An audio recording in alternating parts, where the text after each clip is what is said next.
Again, and surprise, surprise, we're going to carry on from where we left off before. So we left off last time. We had the paparazzi is out in force. So we're going to continue. We had a quick look at the sequence, the 10 factors, in this case, or 9 factors of dependent origination as it is found in the Mahanidana Sutta. And what we're going to do now is we're going to look at all of these things in much more detail to really understand what is going on there. Before we do that, though, there is a little summary paragraph that is found where we left off before. And this summary paragraph reverses the sequence. It starts off with name and form, and it goes all the way up to old age and death. So we read that first summary paragraph first, and then we'll go into the details of every kind of link in dependent origination. And so this is the way it is often presented in the sutta. This is called the anuloma sequence, which means the sequence in natural or ordinary order. And this is how what it sounds like. So, name and form are the conditions for consciousness. Consciousness is the condition for name and form. Name and form are the conditions for contact, or you could say maybe experience. Experience is the condition for feeling. Feeling is the condition for craving. Craving is the condition for grasping. Grasping is the condition for continued existence. Continued existence is the condition for rebirth. Rebirth is the condition for old age and death. Sorrow, lamentation, pain, sadness, and distress to come to be. That is how this entire mass of suffering originates. So that is the forward order, so you can see how each factor leads to the next one. And it's really the same as what we saw before, but you will notice here that it adds this thing on the end. Yeah, it doesn't just say old age and death, but it says all these other things: sorrow, lamentation, pain, sadness, and distress. Yeah, these are kind of the downside of existence. Yeah, that you can't really exist without these things happening. This is part of life. And then it says this is how this whole mass of suffering originates, the Kevala Dukkha Kanda, how that comes to being. So here you can see that what we are really looking at is the origination of suffering, but it is expressed in independent origination, usually just in terms of old age and death. And that is, to me, very interesting. Yeah, it's very fascinating, the fact that it is often summarized as old age and death. The Buddha, when he starts out reflecting on dependent origination, he starts out with a problem. And for him, the problem is precisely old age and death. Yeah? This is the issue at stake. This is the issue. This is the kind of the thing which is going on here. And this is the main problem of existence as far as the Buddha is concerned. Actually, this was before he was the Buddha, and this was the Buddha to be. And so, why is that? What is it about death that is so powerful? And one of the most beautiful stories, to my mind, in the suttas is the story of the life of the Buddha, and you find that in a number of suttas. These are like, if you like, autobiographical suttas. But the Buddha talks about his own practice and his own life and what motivated him to become a monk. And this is particularly interesting. What is that motivated the Buddha to go forward from lay life to monastic life? And traditionally in Buddhism, it is assumed that all is compassion for all humanity, this compassion for all beings, because all beings are suffering. So you want to have compassion for the world, you go forth to find a solution to that problem and then help all beings. But actually, it doesn't really make all that much sense when you think about it. Because the idea is that how can you have compassion for beings before you have a solution? How can you even think I'm going to help everyone else when you have no idea yourself what's going on? It kind of doesn't make sense. It's almost like an ego trip. I'm going to help everyone, but I actually don't really understand anything myself. I'm still going to help everyone. And it's kind of getting things the wrong way around. And what makes far more sense is that you set out on the search yourself for a solution to the problem of life. And then, as a result of that search, if you are successful, and only if you are successful, well, then compassion will arise for others. And then you start teaching in accordance with the discovery that you have made. That is the natural sequence of things.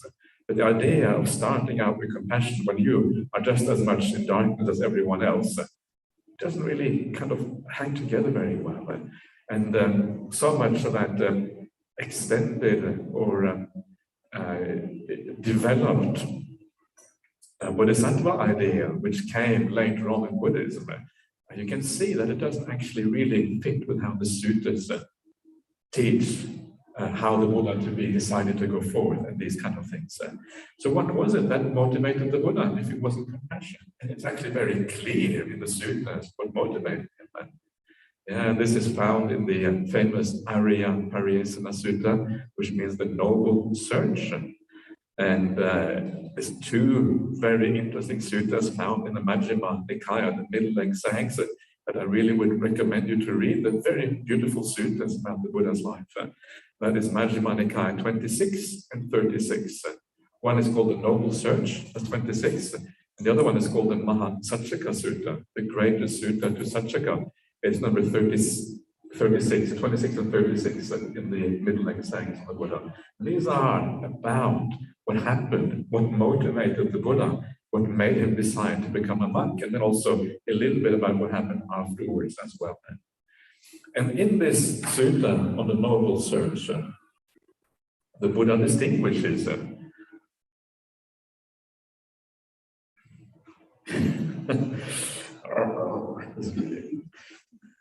can't even get my glasses on because there's so many things. It's nice to get glasses. Now I can actually see you. I can't really see anything with my glasses, although I can see it on my screen. It's kind of a bit awkward, and it's nice, kind of nice to be able to see people a little bit. Okay, so back in business, sort of. So the idea in the sutta, in the Majjhima Nikaya number 26, is this idea about the noble search. The Buddha makes this distinction. I should say the Buddha to be is not the Buddha yet. He makes this distinction early on in his life between what he calls the noble search and the ignoble search. And he says that the ignoble search is when someone, he reflects to himself, he says that, well, I am subject to dying in old age. I'm subject to attachment to all of these things in the world. All these kind of problems. And then I go out and search. This is the ignoble search. Then I go out and search for other things that are subject to exactly the same problem. I search for a wife. I search for cattle, horses. This was kind of how wealth was accumulated at that time. The idea of cows and cattle was one of the main ways of being wealthy. So search for all these cattle, these animals, search for gold and silver, and these things are also impermanent and subject to change. And I myself already have this problem. I search for these other things that have exactly the same problem. That is why it is an ignoble search. It is as if you are compounding an existing problem, making it worse through a search that is not really worthwhile. And the Buddha to me then thinks, well, if I am subject to these things, instead of searching for other things that are subject to exactly the same thing, let me search for freedom from this. Let me search for the amata, it is called here, the freedom from death, freedom from these problems in life that everyone else has. And this is kind of the starting point, and you can see here how death and old age, especially death, figures right there as the main motivating factor for the Buddha. He sees this is the problem of life. If I go out and I attach to all of these things in the world, I'm just asking for more suffering for myself. Because if you attach to things that are impermanent, if you attach to things that are going to cease, if you have a wonderful relationship with somebody, one day they have to die. It is almost as if everything that is good in the world has to end in tears. It's kind of this nice English saying about things ending in tears. That is exactly what it is like. When things are really good, they will end in tears. That is the nature of the sensory realm. The sensory realm means that nothing we can really hold on to. Everything is so impermanent. Everything is so unreliable. Everything's out of control. Yeah, this is a problem with that realm. And if your relationship is no good, well, then it's not good anyway, right?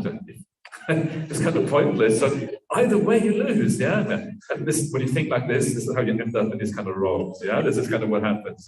Because this is kind of the highway to monasticism. Yeah. When you kind of have this kind of ideas about relationships. So, but there's a lot of. It is not just kind of crazy. Yeah. There is a lot of truth to that, and that is what is so interesting. I'm not saying that you should all become monastics. What I'm saying is just that this is a way of thinking about life, and then you make out of it whatever you wish.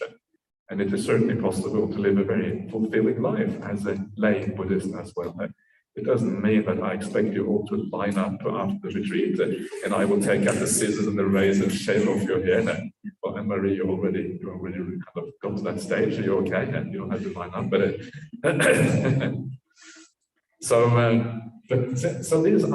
this is just a way of thinking about life. And for the Buddha to be here, this way of reflecting is so powerful that it actually makes him go forth. It makes him become a monastic as a consequence. That's kind of extraordinary. Yeah, I want to find a solution to death. I just find that such a mind-boggling thing when I think about it. Yeah, here is this person. Death is a problem. So he says, okay, I'll just go off and find a solution to death. Right. Who thinks like that, right? I mean, it's like this extraordinary, even the idea of kind of thinking like that and going for shaving off here, putting on some funny clothes and then walking off into the forest and saying, okay, I'm going to find a solution. There's a kind of, there's a certain audaciousness or a certain audacity or a certain confidence or something about that which is kind of really remarkable because no one thinks like that.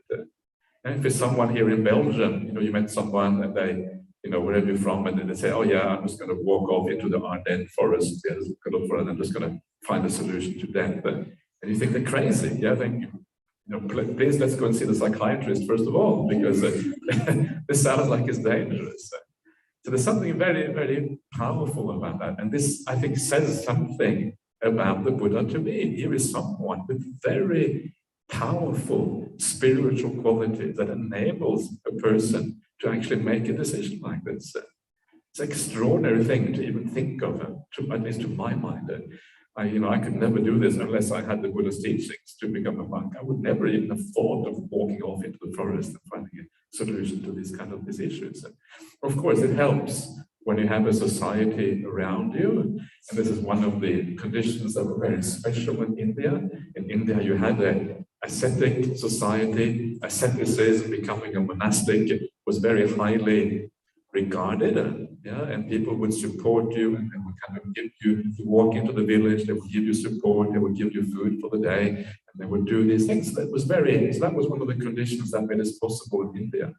But nevertheless, there's something about it which is to me, very kind of awe-inspiring. This Buddha to be was someone extraordinarily powerful. So he goes for this search, and what he's searching for is the amata.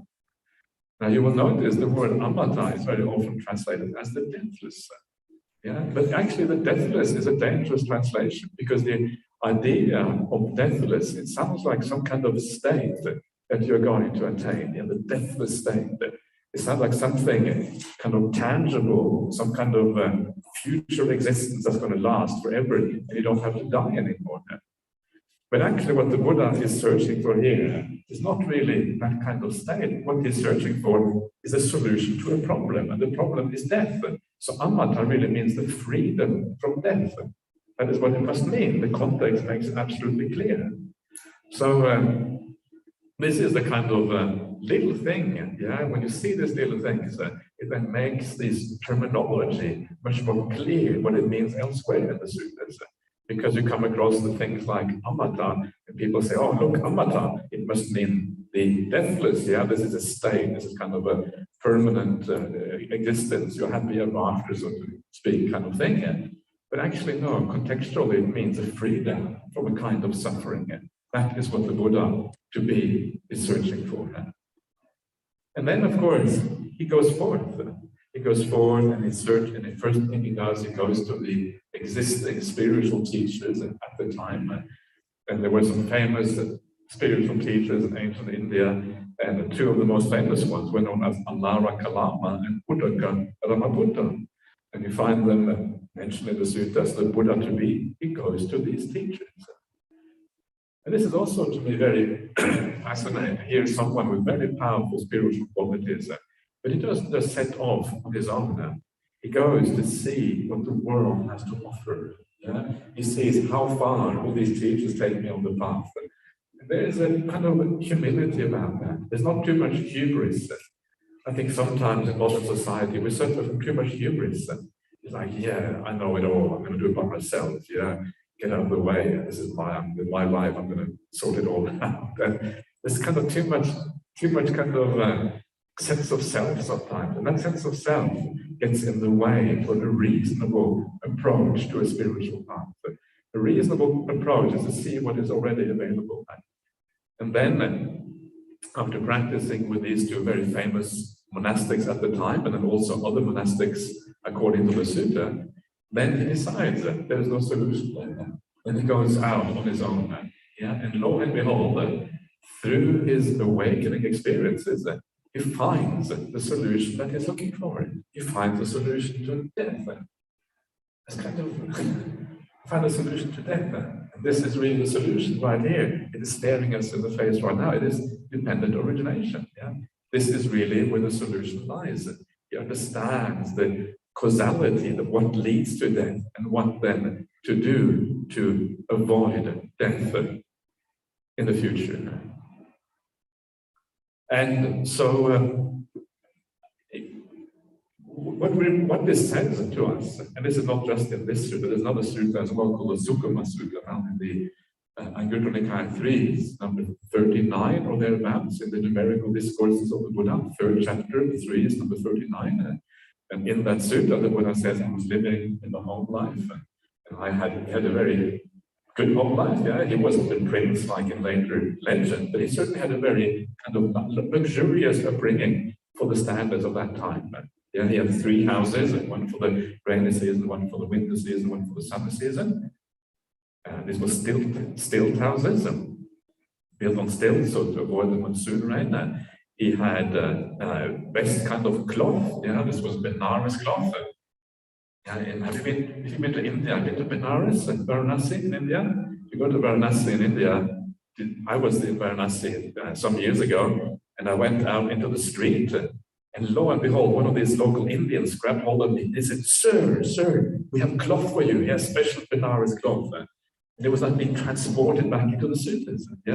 In the suttas, the best cloth at the time of India was Benares cloth. And now I go to India, still happens to be the capital of cloth in India, or at least one of the important cloth centers. In India, nothing changes. It's just exactly the same. 2,500 years, still the same. It's kind of extraordinary. It's the society, a very conservative society. The things are largely the same as they were at that time. So this is kind of cool. It makes you connect with the suttas when you see that. It makes you see that actually what you read in the suttas has a real historical grounding. It is not; these are not fairy tales. These are actual things that this actually was the case. You can see the same thing with many of the geographical features or landscape features of ancient India. These are mentioned in the suttas, and you travel to India and you find the same thing in the present day. I remember going to India, and we went to one of the kind of really nice places to go in India is Rajagaha. And in Rajagaha is this kind of beautiful city which was placed inside 7 mountains, or really mountains, more like large hills. And it was said that on the slope of one of these large hills, people will go and have a bath. There was a hot spring there, right? So you think you kind of read this, all right, hot spring, okay, sure, probably. But of course, if you go there to the present day, there is still a hot spring there, right? And you see the local Indians bathing in this hot spring. And it's like you're connecting the suttas with the reality on the ground. And it's really astonishing when you do that. You start to get a feeling that these are real teachings. This actually has a real historical background to it. It is not random. It is not stories that are told for fun. These are real things. And this is one of the things I love about going to India. I love India as a country. I find India very interesting. It's a very spiritual society. Everyone is interested in spirituality. Of course, lots of dodgy spiritual leaders in India. We all know that. But occasionally, they have the supreme master, like the Buddha, coming out of all those dodgy ones. That's kind of, and that's, that's kind of awesome. So there's something about India that I find very attractive. It's also very unattractive in many ways. It's kind of both attractive and unattractive at the same time. It's kind of hard to, but the attractive side is the spirituality, and that is far more important than anything else. So you have this feeling, that the suttas actually come alive by going to India. If you haven't been there, I would recommend you to take the opportunity at one time, go on a pilgrimage, see the great Buddhist holy sites in India. Rajagaha is one of my favorite places.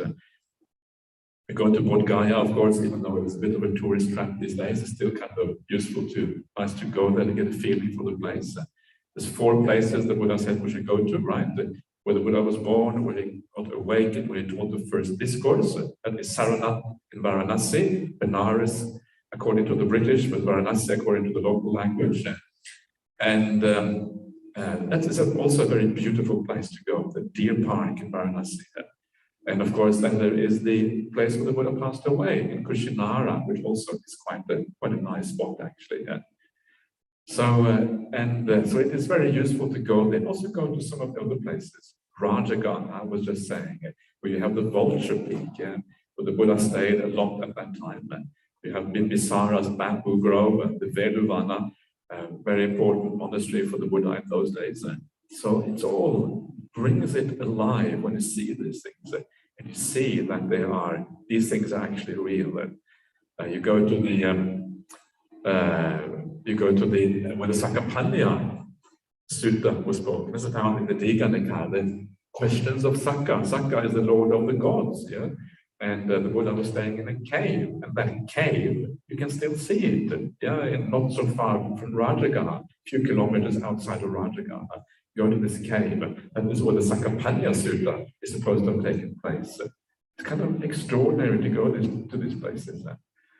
And then you go to the place where the great council was held after the Buddha's passing away. According to the suttas, there was 500 monks there. But if you go there, you wonder how on earth could there be 500 monks? It's just a tiny little place, If they could have 30 or 40 monks, it would be absolute maximum. It's really weird. And that gives you a reality check at the same time. So there's kind of all kinds of benefits of going to India and seeing these places. So the Buddha reached his awakening, and he talks about his life. I was getting sidetracked here. I was talking about the cloth, and I kind of got to this kind of major sidetrack. But so the Buddha had the Benares cloth, which was the best cloth in India at the time. He had 3 houses. He had really good food. He talks about the food that he had, and he had a kind family. He specifically says that in there. They treated the servants and the workers in the family well. It was a kind of it was upstanding and a good family in all ways. So this is what he did, and then lived from that life, house of the life that was very positive. He started to look at the world, and he saw that there's a problem in life. Life is not kind of as wonderful and marvelous as people sometimes make it out to be. There are some serious problems with existence. And what was the things that he saw? Well, he saw illness, he saw old age, and he saw death. And when he saw that, he decided to go forward. There's another place where it mentions this. Decided to go forward. And then the sutta carries on, and what it says towards the very end, which I thought was very fascinating. It says to the very end that if a monastic fully appreciates the idea of death and fully contemplates that, he will never disrobe. Yeah, because there's nowhere to go. If you're going to die at any moment, what's the point of disrobing? There's nothing to be done in that world, right? If I'm going to die in my next breath, no point in being disrobed for one breath. I'm not going to be very useful, right? So okay, so I'll stay in robes then if I'm going to only have one breath left. So I was told that Venerable Vimala is going to do a death contemplation later on in meditation. So I would recommend you to go for that. It's always good fun to do some death contemplation and meditation. It's good fun, right? It's not scary. If you feel scared, then don't do it. But it's actually good fun because it's a very peaceful meditation usually. And that's kind of the great thing about it. So the Buddha motivating power for his awakening was the idea of death. Yeah, the reason we have Buddhism today, the reason we've had 2,500 years of these marvelous teachings, is because one person contemplated death in a very profound way. Isn't that kind of extraordinary? Yeah, we have Buddhism because someone contemplated death in a very profound way. And what, of course, is very interesting from our point of view is that what that means is that the idea of contemplating death can have very important consequences. It's a very important thing to do if you want to make progress on the Buddhist path, any kind of spiritual path. It's kind of fundamental to the spiritual path. So what that means is that we should probably all do death contemplation, right? Because it kind of allows you to focus on those things that are really important in life. It reprioritizes things. It makes certain things important, other things less important. Yeah, I was teaching a retreat just before I came here. I was teaching a retreat in Perth. I had 2 days in between. I'd be like, breathe quickly, and then pop on the plane, and then kind of on to the next one. But it's really nice. It's wonderful to be able to talk about the Buddha's teachings. I don't really mind so much, but sometimes can be a bit too much. And there was very interesting. I got a question, and sometimes people are really honest about what's going on in their minds. And I really love that when people are honest because it makes us real. It makes this kind of whole thing very real. And what they were saying was that, I look at kind of the craving mind, and I said, I realize I'm always craving, I wake up in the morning and then I think, well, next is breakfast, Then when I have breakfast, I think next thing is the Dhamma talk in the morning. Once I have a Dhamma talk, I think, well, after that is lunch, And after lunch is the second Dhamma talk in the afternoon. And then I look forward to the tea time. After tea, I look forward to the Q&A in the evening. And when I have Q&A, I look forward to going to bed. And this is how it goes for 9 days, right? My mind is always kind of in the future somewhere, always going on somewhere else. And I don't know if you have experienced that as well, maybe sometimes, looking forward, what is coming next, always living in the future, never really living in the present. And it's kind of interesting, isn't it, how the mind is like this. And sometimes I can see myself by just coming through the airport, because I, as a monk, you end up going to many airports. That's kind of the downside of monastic life, all the airports you have to go to. I'm just jokingly a bit, it's not the downside of monastic, that's an exaggeration, but you end up, especially as a senior monastic, to go to quite a few airports, because that's just, when you get invited to places, you have to fly usually, and probably shouldn't, it's probably embarrassing, probably shouldn't say this. People are online here, and this as well, this is scary. Okay, forget that, erase that. We probably should do more Zoom things in the future, because it's not such a good idea.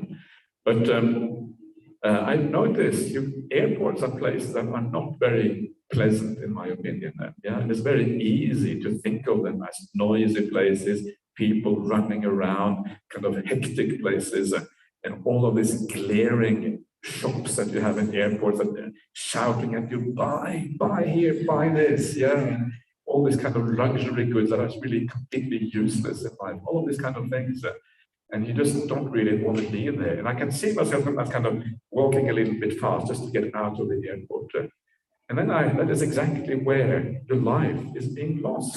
You're kind of looking to the future, getting out of the situation, rather than staying with what is here and now, rather than having a sense of compassion for the people around you, understanding what is actually happening at the airport. Okay, slow down. Don't walk so fast. Just walk at a natural pace. No need to get out of here. And this is how our life is always lived in the future in this way. But if you know that you might die before you go to bed tonight. You're not going to think about, oh, I don't want to go to bed. If you know that you might die before breakfast tomorrow morning, you're not going to think about breakfast. If you know you're going to die before lunch, you're not going to think about lunch. And this is the idea of the death contemplation. It makes the future uninteresting because you realize actually there is no future. The future is just too uncertain. We have no idea whether we will experience any of these things.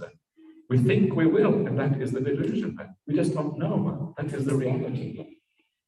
And one day you are going to die. One day it is going to be your last lunch. One day it's going to be your last breakfast. And we don't know when it is going to be. And because we don't know when it's going to be, the only time to be ready is now. Now is the time to be ready, so that you can die at peace if you don't make it to bed tonight, if you don't make it to breakfast tomorrow morning. Yeah. And this may sound grim, or it may sound kind of scary or whatever. But actually, if you get it right, if it doesn't scare you, it becomes very beautiful. Because it makes you peaceful. The idea of not looking into the future, not looking forward to anything, not having a future at all. Well, if I'm going to die on my next breath, actually I have no future anymore. What that means, no desires, no craving, no ill will. Yeah, because there's nothing to be done in this world. This world is kind of finished. It's very beautiful. So the idea of doing the death contemplation, when we get it right, it's a very powerful way of making the mind present, or staying in the here and now, because there is no future.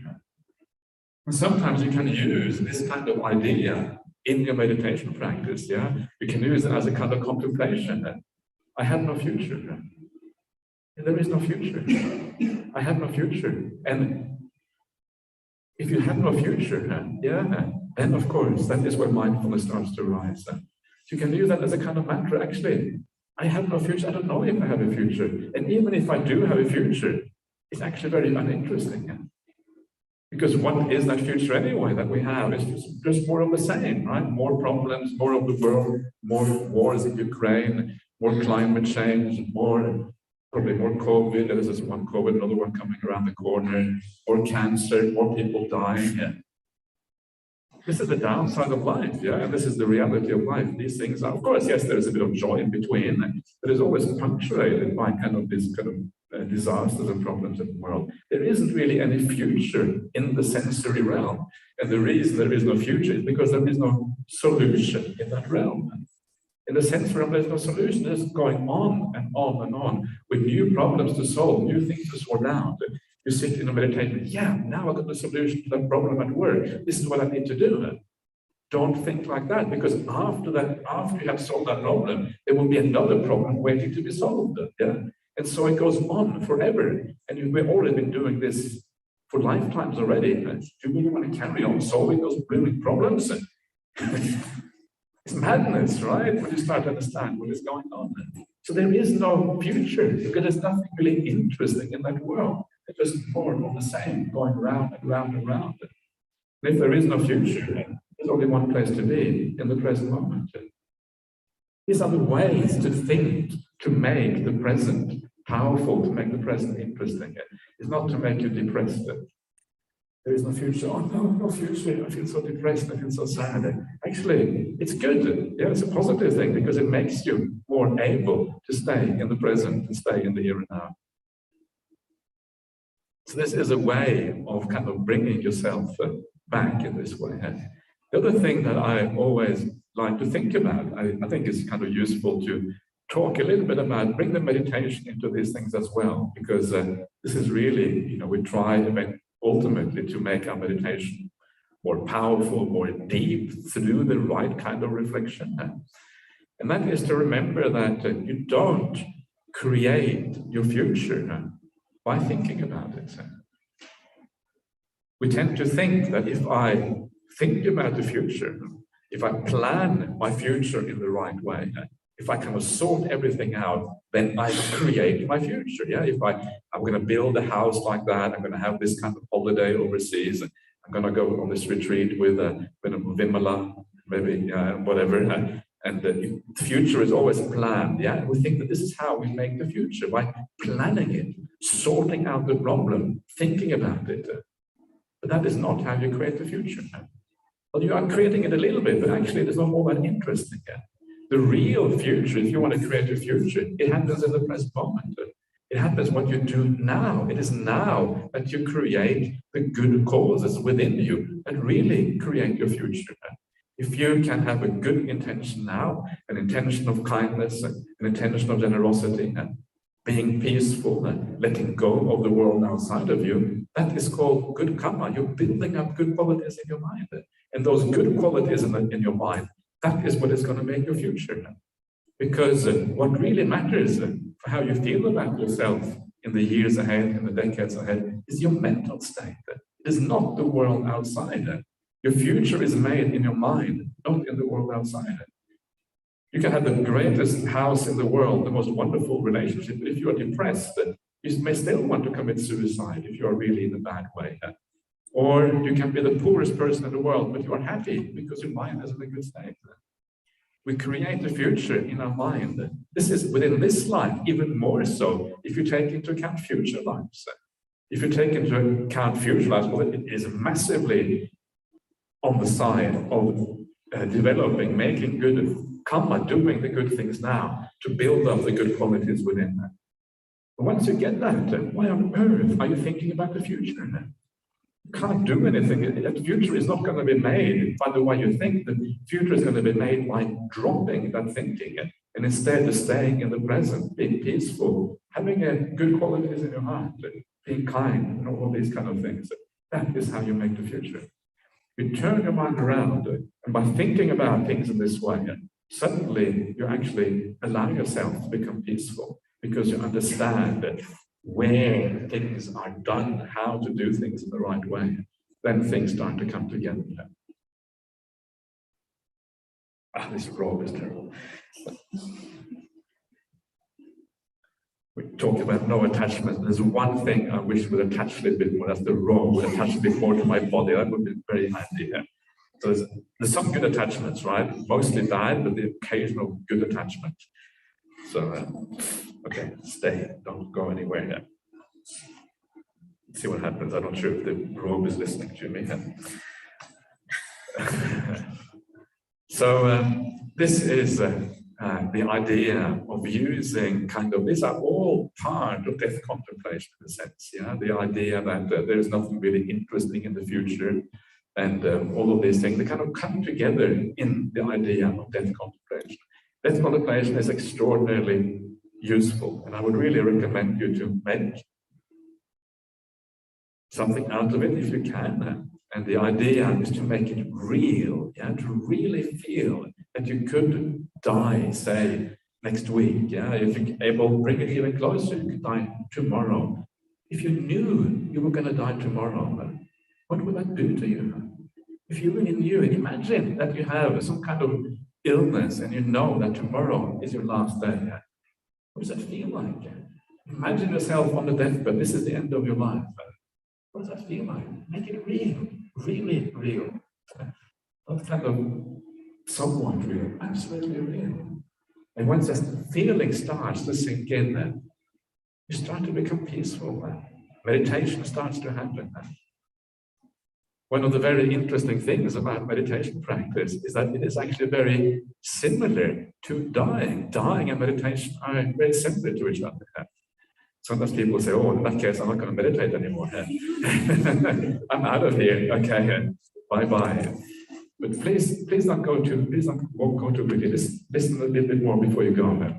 So the idea is, right, that when we meditate, what we have to do is that you have to let go of things.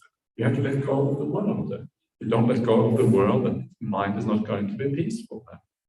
And of course, that is exactly what's happened when we die. When we die, we also have to let go. Yeah, because you are faced with death, you know that all the things in this world, you can't take them with you. Now you're going to be on your own. You have to carry on forward. You have to let go of almost everything in this life. And it's more than you think of. Yeah, it is also many things that have to do with your identity that you have to let go of. Why? Because our identity is tied up with things in this world. Yeah, our relationship in our family, our relationship in society, our background, our education, all of these things create our identity for us, nationality, gender, whatever it is. And when you die, all of these things start to become meaningless. Your body is no longer important. Your people around you, everyone in the world, all of that has to go. And so it is you're faced with having to let go. You have no choice really when you die. Yeah, and so this is exactly the same thing we're trying to do in meditation. We're trying to let go of things we own, things we are attached to, parts of our identity. All of this we want to let go of, because only then does the mind become really peaceful, and we can then get some bliss and happiness and joy arising in your meditation practice. So the two are very, very close together. And what that means, if you use the idea of death, it can help you in your meditation practice. You can imagine yourself on your deathbed, and if you are on your deathbed, it's easy to let go because you have to let go. And also, you don't try too hard. Yeah, on your deathbed, you're not going to kind of, try really hard and force yourself to do things. You just want to relax. You just want to chill on your deathbed. Yeah, you don't want to kind of try too hard. Yeah, because if you on your deathbed, and so the idea of dying has this double advantage.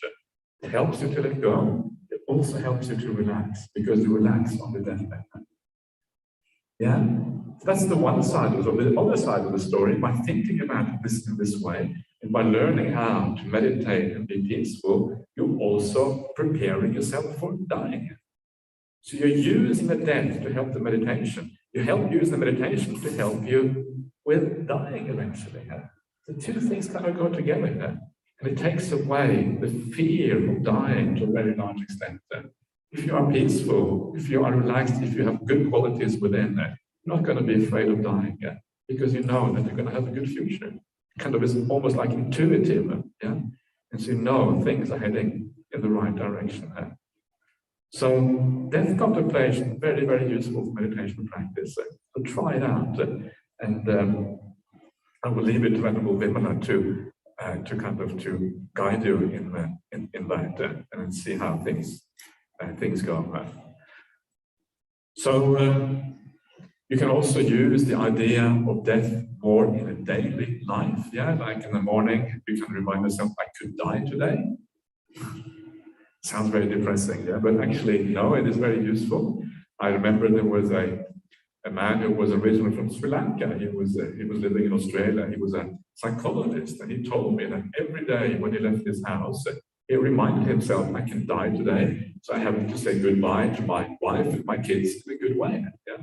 I can't really afford to kind of leave in a huff and after an argument, because no one wants to die after an argument. It's terrible suffering to do that.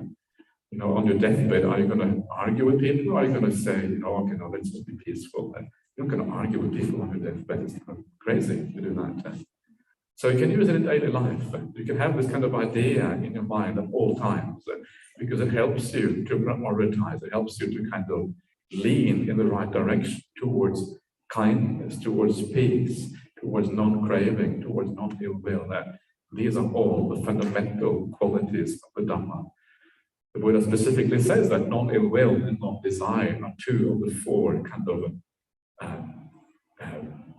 basic qualities of Dhamma, if you like. The two other ones are mindfulness and samadhi. Mindfulness, samadhi, non-desire, and non-ill will. So this is just a little bit about dying, because it always occurs to me, dependent origination ends up with dying and all that. It's kind of extraordinary. And I think this is the reason, because actually this kind of, all the aspects of suffering kind of come together somehow in the death moment, because you have to let go of so much, and you're moving into an uncertain future at the same time. This is what makes dying so challenging, That letting go and the uncertainty of the future is kind of what makes it so hard, and why many people are so afraid of death. So that is dying. Let us kind of now carry on a bit with the sutta. I just have to get my glasses on again. Just 1 second, please.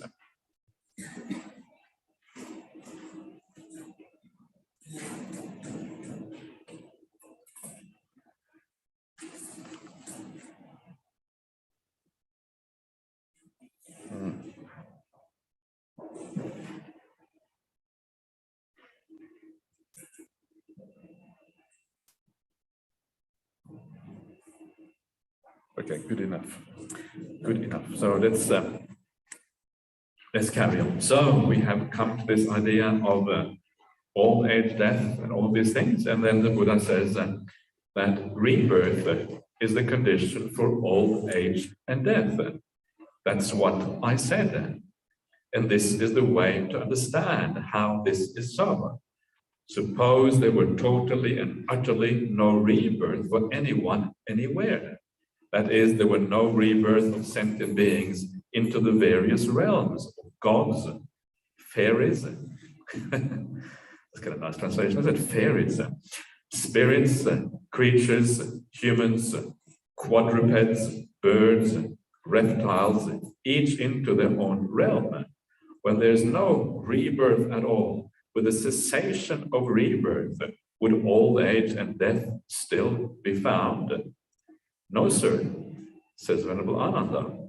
That is why this is the cause, the source, the origin, the condition of old age and death, namely rebirth.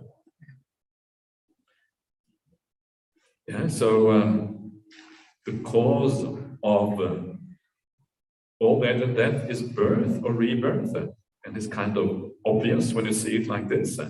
And this is also one of the very clear expressions for what rebirth means in the suttas. Yeah, it does not, birth does not mean some sort of a mental state arising and anything like that. Specifically, it says here the rebirth of sentient beings into the various realms of gods, fairies, spirits, creatures, quadrupeds means like bisons, but bisons are quadrupeds, birds or reptiles, yeah, each into its own realm.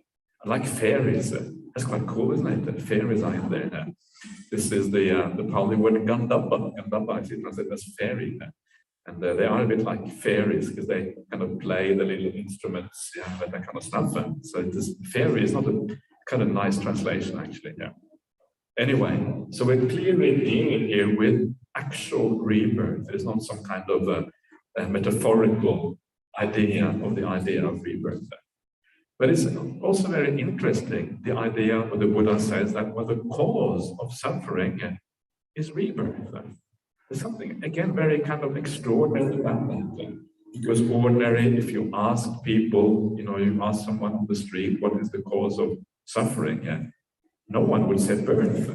Yeah, that's impossible. They might say, oh, the cause of suffering is because you get, you lose your job, or you have a breakup in your marriage, or someone in your family dies, or the climate change, or COVID, or war in Ukraine, or whatever. They would say anything, but no one would say birth. Yeah, what do you think if you took a kind of a sample of people in the street just outside, you walked into the village and asked them, what is the cause of suffering? How many people would say birth? Exactly 0 people would say birth. And this is what makes the Buddha, so the Buddha to me, or here the Buddha, so interesting, right? He thinks about things in an entirely new way. He dares to think the unthinkable. Rebirth is the problem. So is there anything we can do about rebirth? Then of course becomes the next question.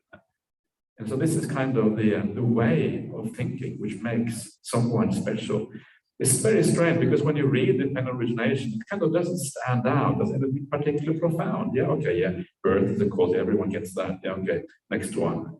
It's not all that interesting. Yeah. But actually, when you think about it, actually, it is really special. It actually is very profound to think like this, because no one really thinks in this particular way. So rebirth is the cause. This is the thing that then leads to old age and death for obvious reasons.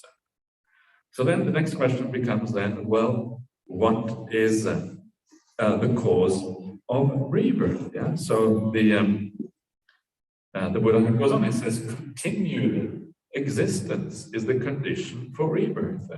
That is what I said. And this is the way to understand how this is so. Suppose there were totally, utterly no continued existence for anyone, anywhere.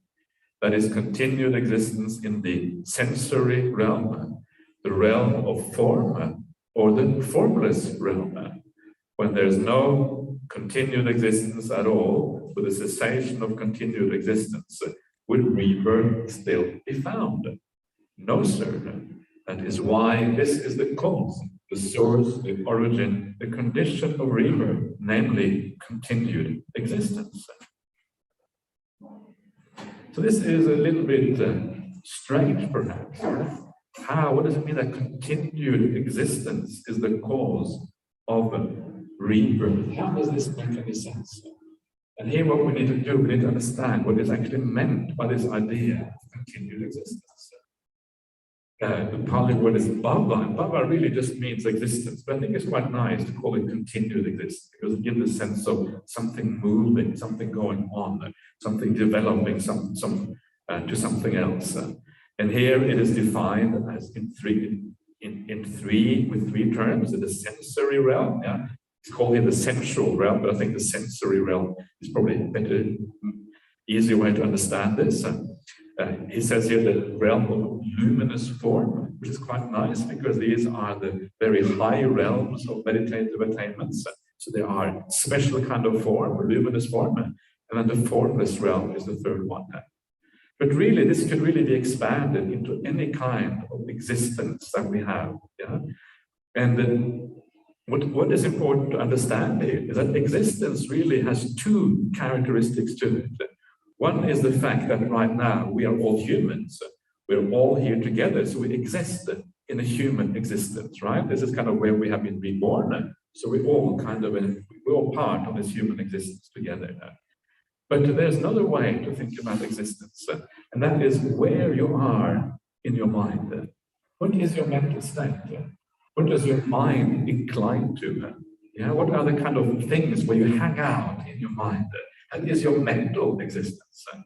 And usually there's a very close relationship between our mental existence and our actual realm or the place we are reborn. And these things are very closely related to each other because the reason why we are reborn as human beings is because our mind already inclines towards the human realm.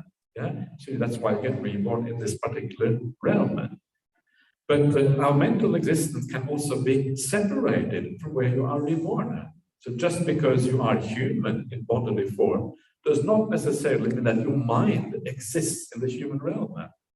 What do I mean by that? What I mean by that is if you develop your mind and you become very peaceful, you have lots of good qualities built up, maybe a lot of compassion for people and the world and animals around you, maybe you develop things like loving kindness or friendliness to beings, yeah? The idea of metta in the suttas.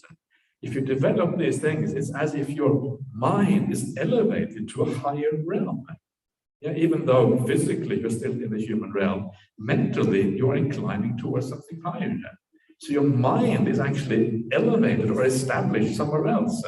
And this is the idea of existence in the suttas. It is the nature of your mind in this realm. How do you know the nature of your mind? And one way of finding out is by coming on a retreat like this. Yeah? You come on this retreat and you see where your mind tends to incline. Where does your mind incline? And it probably inclines in different places. Sometimes you think about the world, sometimes you think about this, sometimes you think about sensual pleasures in the world, other times maybe you feel peaceful. But there will be a tendency of the mind, yeah? And some of you, the tendency will be towards peace. Yeah, towards kind of these good qualities of the heart when things become peaceful. And because that is your tendency, that is where the mind leans when the kind of the external superficial restlessness dies down, yet that goes, then what remains, that is the inclination of the mind. That is what you incline to. So if you die at that point, your mind inclines to those things and you get reborn accordingly. This is how kind of existence, the mental existence, leads to rebirth in that particular realm. Or it might be that you are completely obsessed with the world. You cannot stop thinking about world things, whatever it is. And then, of course, you are inclining towards the human realm because you are obsessed with the things of the human realm. Yeah, or maybe you are a really dark person. Maybe you are obsessed with killing other people. I don't think there's many people like that here. And if there is, please let us know so that before it's too late. But some people are like that. They have all these dark thoughts in them. Yeah, it happens in the world. I don't think it happens probably. I'm sure all of you here have very good thoughts. And if you don't, well, it's still, you're very welcome to come on retreat to purify those dark thoughts. Everyone has dark thoughts every now and again. Everyone has fantasized about killing somebody, in their life. And there's some very interesting statistics about that, about how many people fantasize about killing other people and how often. And it is surprising, something like 90% of people have fantasized about killing someone in the past year or something like that. It's extraordinary numbers. Sometimes you just get so irate and so upset about someone that you it's just an idle fantasy. I'm not saying that you actually want to do it. But still, that idle fantasy shows you that the mind sometimes inclines towards those things. So this shows you the different levels of your mind, where you incline to. And it's a very good opportunity on a retreat like this to know where you incline, to know the general state of your mind. That gives you an idea what your realm is, what your continued existence is. That gives an idea that if you were to die now, where you would get reborn, because we get reborn according to those inclinations of our mind. And then one of our jobs then on the Buddhist path is to elevate our minds. So we get reborn in higher and higher realms. If you're going to get reborn anyway, you might as well get reborn in a high realm, right? And not going to get reborn as the bisons over here. That's kind of too much dukkha to be a bison. I read somewhere that they have been flown in from the US. Imagine being flown in from the US and I'm going to be put down in Belgium. Okay, grace here. That's it's a bit harsh, isn't it? So it's not very useful to get reborn as bisons. So we try to elevate our mind to the maximum. This is kind of one of the things we do in this life. So more and more elevated, and you get reborn in higher and higher realms. You get reborn in realms of very beautiful realms. And of course, the nice thing about this is as you elevate your mind in this way, you are also moving on the path towards ending the whole thing of rebirth.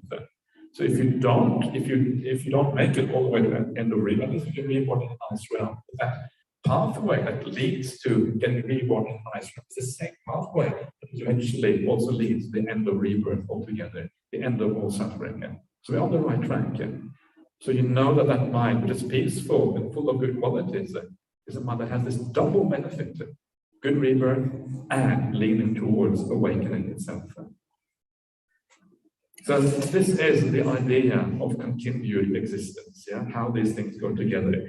There's some beautiful suttas in the Nidana Sangha that talk about this way of thinking about rebirth. And this is, I got the Pali version in front of me. There's 3 suttas, number 38, 39, and 40 in the Nidana Sangha that talks about this process. And this is roughly how it goes, just to give you an idea.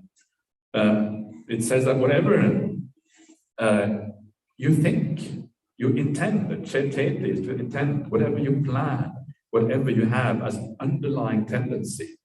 Sometimes we may not actually plan anything, but there's an underlying tendency in the mind to move towards things. Those things that you intend, you plan, become a foundation for the remaining of consciousness. So when we intend things, when you plan things, that is where your mind is at when you sit down and close your eyes. If you think about the world, that means that's where your intention is. That's what you're planning. Those are your underlying tendencies. That's why you think about certain things. That's why your mind becomes peaceful.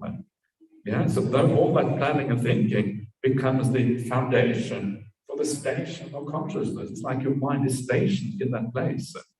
It is trapped, if you like, in that place. And that station, that is then the kind of if you like, the level of consciousness.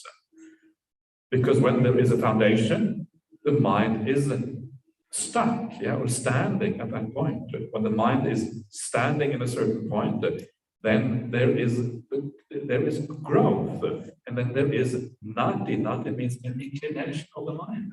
The mind is inclining towards those things. That is what it means to have that kind of intention. And because the mind is inclining towards those things, there is coming and going. Coming and going is what happens when you die. When there is coming and going, there is a shuddha, which means there is death and re-arising, there is rebirth. So this gives you the idea, yeah, whatever we plan and think about and whatever, that becomes the foundation for the stationing of consciousness. The consciousness is stationed at that point, it stands at that point, it is trapped at that point, and then it grows there, and this becomes the inclination for that consciousness. And whenever there is an inclination, the consciousness goes accordingly after you die. There's coming and going, there is a rising and passing away. And in this way, this rebirth process happens dependent on the inclination of consciousness. So, this is how the idea of continued existence leads to rebirth. There is a beautiful sutta that I want to read out for you. It is on the very idea of Bhava, and this is like one of the source suttas that explain the idea of existence. Yeah, this is a Anguttara Nikaya in the chapter of 3, is numerical discourses 3 is number 76. And there's also 77 as well, the one that comes after it. And this explains how existence leads to rebirth and what existence means in the sutras. So it basically is going to recapitulate what I've been talking about now. It's basically more on the same topic, but it has some beautiful similes and things as well. Yes, these are very exciting and interesting sutras. And I would love to teach them now, but I'm just telling you they're exciting to make sure that you come tomorrow morning. So I will see you again tomorrow morning. This is just a preview of what happens tomorrow. But now it is already 5 minutes past 7. So I would suggest that we have a 10-minute break, and we'll see you back again at 7:15, and we'll do the Q&A at 7:15.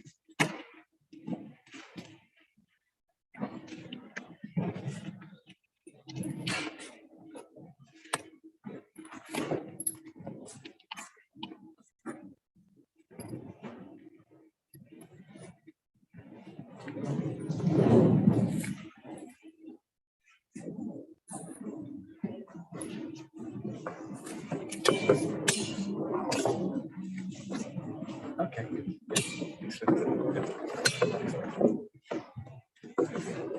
Wow, that's amazing.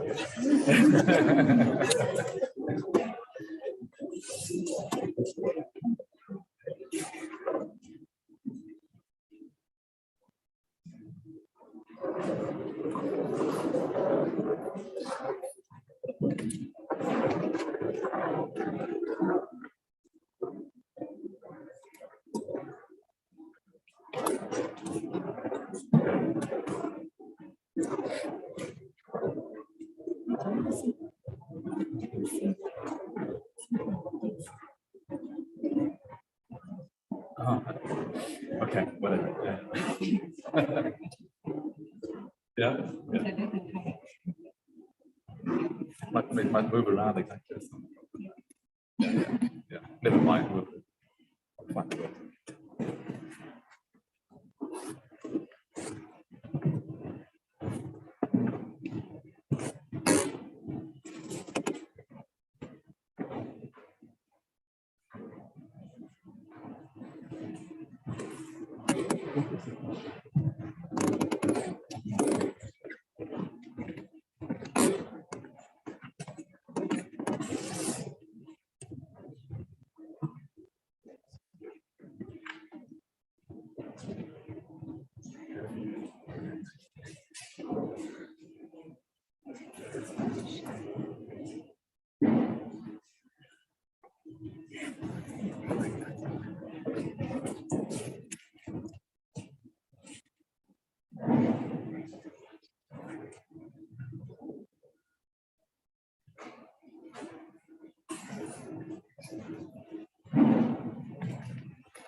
You first.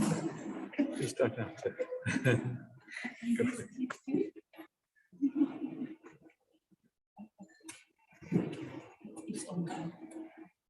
You have to use it. I've been told by the boss you have to use everything. Come on, come on. It's okay. We want to hear your wisdom. We want to hear your wisdom. No, what the question is not important. Don't be stubborn. I'm being bloated.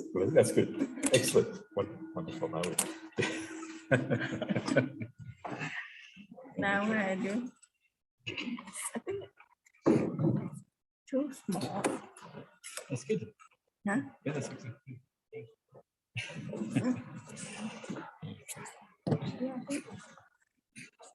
Just a big head.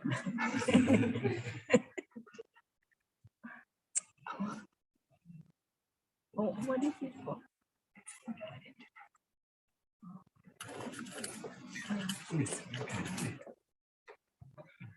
Like this?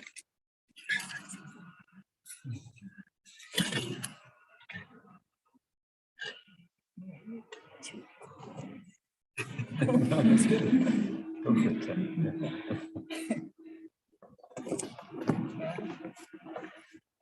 Somebody wants to know about me.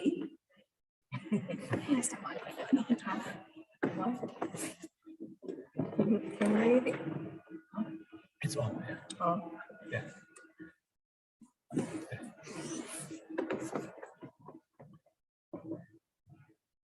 Right. Well, somebody wants to know about my backstory. Yes. Well, I'm originally from Thailand, but where I left Thailand after I graduated from University in Thailand and then went to US and lived there for 26 years and then left for Sri Lanka to ordain. You know, I was searching for something, and I found, I found Buddhism in America. Yeah, when I was growing up in Thailand, I was surrounded by Buddhists, it's a Buddhist community. But my parents were not really religious people, but you know, they live their life according to Buddhist teaching. But you know, we grew up, but we learned in school. It was the requirement. Buddhism was the required subject in school. But you know, after we took the exam, you know, then we forgot it all. But you know, I was not really interested in Buddhism in practice or anything when I was growing up. But when I went to America after living there for almost 20 years, then I, you know, I was searching for something, but I didn't know what. And I started, you know, to read books in psychology, religion, you know, philosophy. I was reading those kind of books for many years. Then I went to a Thai temple and heard that they had a sitting meditation on Saturday night. Then I went that night and listened to the Dhamma talk. The effort there, you know, he was very good at giving Dhamma talk. After listening to Dhamma and sitting meditation, I went home, you know, happy, kind of really content. Then after that, I continue to go on every Saturday night. When I went there, I hardly knew anything about Buddhism. I asked like a dumb question, you know, and the people there, some lay, he was the medical doctor, but he translate, you know, that people that went for meditation were Americans. I was the only Thai there. And that medical doctor, he's he board member at the temple. He translate, and you know, he very knowledgeable about Buddhism. Then you know, then I grew from there. We had a group discussion about Dhamma, and every Saturday night sitting. Then I also learning Buddhism from internet. I was reading sutta on the Access to Insight. Ajahn Tenisaro. Yeah, I was reading that every night. You know, after work, you know, read that, and then after many years practicing and learning about Buddhism, then you know, I started searching. I thought, you know, my life was lacking of something, but I didn't know what. Then after that, you know, at that night, then I thought, well, that's what I was looking, searching for. And then after, you know, many years passed, then I decided I would, first I went to many temples to stay there, you know, Amaravati, Abhayagiri, stay there, and just to learn, you know, how they do at the temple, and just to get used to it. Then after many years passed, and I decided to go to Sri Lanka. I had just one carry-on with the one set of lay clothes to go there. I thought to myself, you know, whatever happened, I'm just gonna go through it. And many things happened while I was in Sri Lanka, you know. Many things happened before I got into the Bhikkhuni ordination. There were so many things happened along the way with the Sangha, you know, with the Bhikkhu, with the Bhikkhuni, with, yeah. But I went through it. on my own. Usually, like a seminary that wanted to ordain a bhikkhuni, they have like their teacher, their supporter, and they send them to ordain. But I just went there alone, I went there alone, but through, then, I got accepted, and at the where I ordained as bhikkhuni, you have to have they have a 3 months training there at the center in the Bula, and you have to pass the written exam and also interview. There's a Thai seminary that went with me, and she didn't pass the written exam, so she didn't get to ordain. And but now in the Bula, they don't ordain foreigners anymore, only Sri Lankans. But there's other place that ordain foreigners. So I've been bhikkhuni for last Vasa I was 15 Vasa, and I was the seminary for 3 years, and anagarika for 7 months, all in Sri Lanka until today. That's where I am. Okay. Okay. Yeah. Excellent. Okay, thank you so much, Venerable, for that. That's really nice. Please feel free to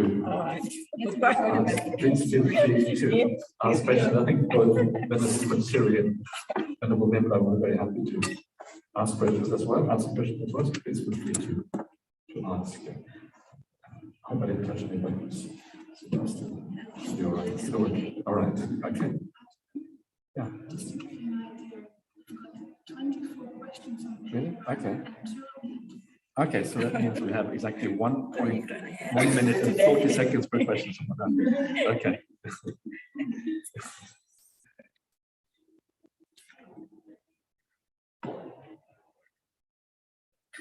Or actually, I have to get this in the right order. Trouble.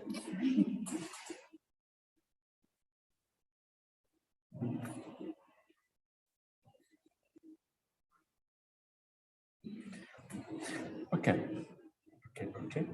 So let's go then. So it's quite hard to become a bhikkhuni because you couldn't ordain in Thailand, because in Thailand it's impossible to ordain, right? So you had to go to Sri Lanka. At that time, yeah. But now, we they cannot ordain bhikkhuni publicly.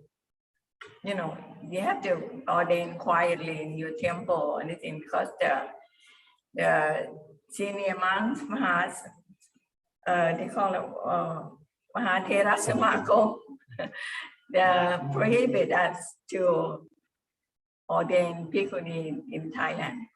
But we had ordained bhikkhunis in Thailand before. Then at one temple, they make it so publicly. Everybody knew about it, and then that paṭicca-samuppāda knew about it. That's when they, stop us. So now we ordain, but they still ordain bhikkhuni at some temple quietly. But we can ordain seminary, we still doing all the time.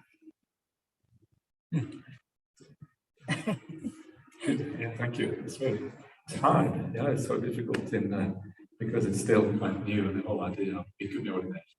It's quite difficult to find ways. The first bhikkhuni in Thailand in the new times, Venerable, she had to go to Sri Lanka. That's kind of how we all, the first generation had to go to Sri Lanka because in Thailand there was no.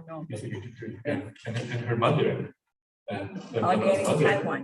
Yeah, she went to Taiwan, and then she came back to Thailand, and she was forced to disrobe it, right? It was very... No, not because they consider her mother as Mahayana.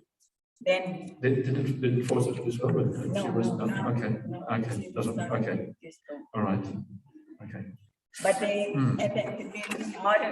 consider her as Theravada Bhikkhuni because she went to ordain in Taiwan. Yeah, okay. they're probably, that Mahayana Bhikkhuni is okay, but Theravada, no. Okay, so later on, okay.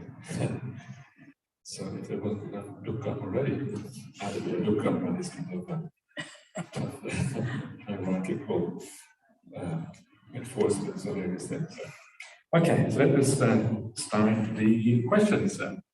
So the first question is, what does heedlessness mean?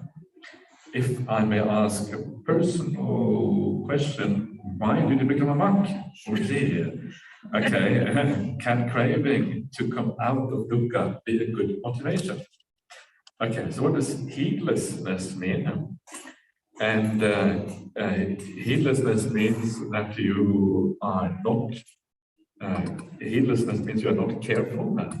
Yeah, it's the opposite of heedful. Heedful means you are careful, you are circumspect, you consider things carefully, and you think before you speak, kind of this kind of, you act with care, you think carefully. This is kind of the idea of being heedful. I don't think the Pali word behind this is heedlessness, is pamāda. And Ajahn Siddhartha translates it as negligence, which is kind of okay, you're negligent, yeah, there's not another word for this. Negligent means you're not really considering things properly, yes. And the opposite is heedful, and he translates that as diligence. And diligence is okay, yeah, but it's maybe not quite getting to the point, because the idea of diligent usually means that you work hard, yeah, you're diligent in your work, you don't slack off, you cannot take too many breaks, that kind of thing. You're diligent to do what you're supposed to do. But it's much more than that. It's much more than being diligent. It's about being, you may not have to do much work at all. The main thing is that you are careful, circumspect, and you do things with with kind of the right mental state. That is kind of the idea behind this. Pali words are pamāda, which means heedless, and appamāda, which means heedful or careful. May I ask you a question why you became a monk? There's a booklet I gave a talk many years ago called Why I Am a Buddhist Monk, to get that out of the way once and for all.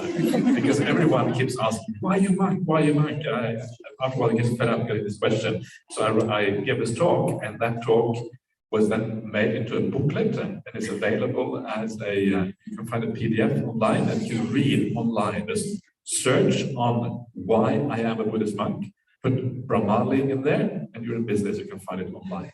You can read it. So that's my answer to that question. Can craving to come out of dukkha be a good motivation? Absolutely. Of course, this is kind of the motivation to practice the path. Yeah, this is the starting point. When we start with the idea of right view really is about understanding the distinction between, this is one way of thinking about right view, understanding the distinction between happiness and suffering. This is really what right view is about. In other words, understanding where real happiness is to be found and where suffering is to be found. This is really what it comes down to. If you think about the Four Noble Truths, it starts off with the Noble Truth about suffering. Yeah. So right there, and of course, if you understand suffering, you also understand happiness, because happiness is just the reverse of suffering. If you understand one, you also understand the other. And then there's all the causality, the cause of suffering. Well, that is basically is also about understanding the absence of happiness. The end of suffering is understanding the beginning of happiness. The path that leads to the end of suffering is also the path that leads to happiness. So these things are two things that always go together. So absolutely, if you understand suffering, it is a good motivation to do for practicing the path. But there is a distinction. People sometimes think that if I suffer a lot, it will be a good motivation to come out, to end it all, to come out of suffering. But that's not really what it is about. It's not about the suffering itself gives you a motivation. It is actually understanding suffering that really gives you the motivation. It is more profound than just suffering. And suffering is a good start, but it's really understanding the whole idea of life, what life really is. Yeah, and once you understand this whole idea, that is why the idea of rebirth also is so important in Buddhism, because that gives you a different angle on which to understand this whole question of existence and what existence is all about. And so understanding is more important than just suffering. Yeah? Just suffering, sometimes, of course, you want to get out of suffering, but it is really how you do that. The Buddha said there's two results from suffering. Either you go searching for a solution, or you become deluded. And when you become deluded, you start doing stupid things like drinking alcohol and taking drugs to get out of suffering. That is always a very inadvisable way of coming out of it. Okay, so I'll put that to one side. I'll see how many questions we get done.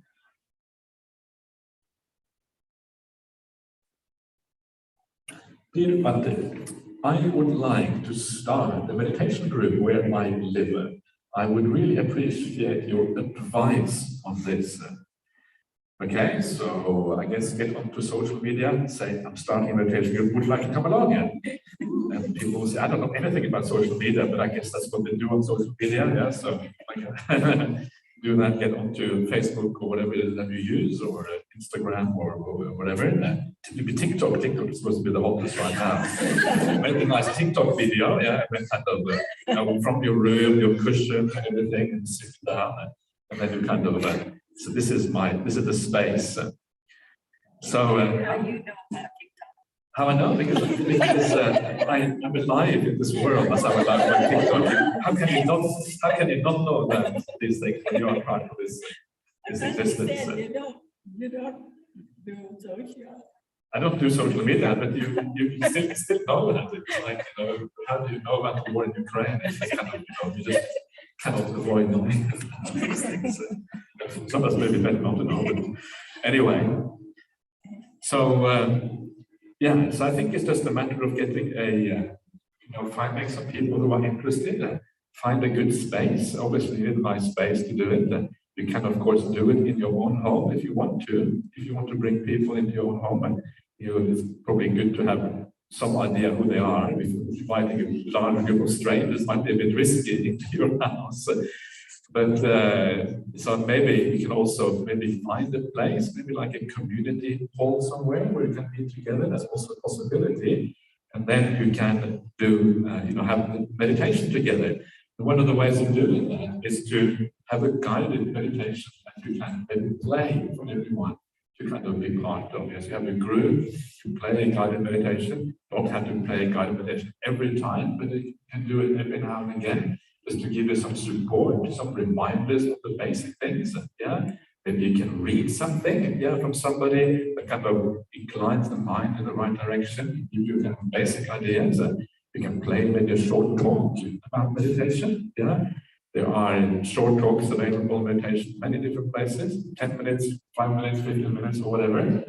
And then to kind of give people a little bit of, when you meet together, it's nice to do more than just meditate. Otherwise, it kind of maybe loses some of its the purpose of meeting together. So have some kind of instruction is always useful. And eventually, you can become an instructor.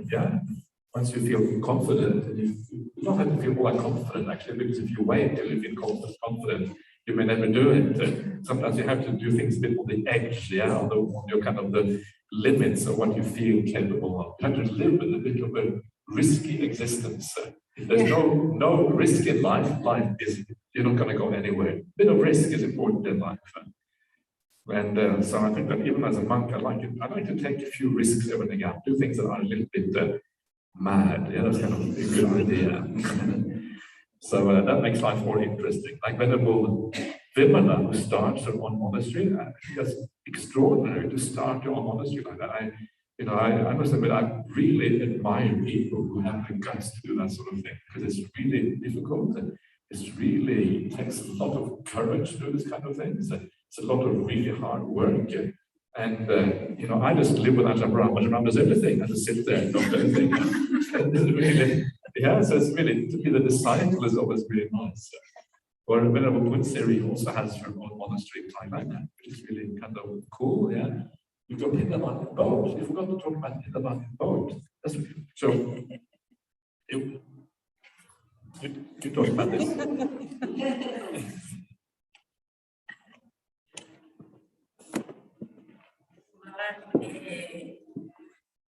In Thailand, once a month, we go out for alms, for food. We call bintabat. So I go one way by boat. The other way. You row yourself? Yeah. Yeah. You know, in the old days, the monks have like a long boat, and they have a layman to row for them. You know, one in the front and one in the back. But now the monks row the boat themselves. And I go this way. The monk from the other temple, he comes this way. You know, we cross, every morning. So sometimes I, chat with him a little bit, just say hello or something. But usually, I'm on one side, he's on the other side. We cross. How far do you have to row? Well, as long as the people offer. the people stand on the bank and then they put food no, we stop at their house. They will be sitting by the water. By the water that what do you call it? Like a jetty. Huh? A jetty? What's that? Like that is where the boat stops in the No, in front of their house, they have like a step down to, the closest to the water in front of each house. If they want to offer, they'll come sit in front and waiting.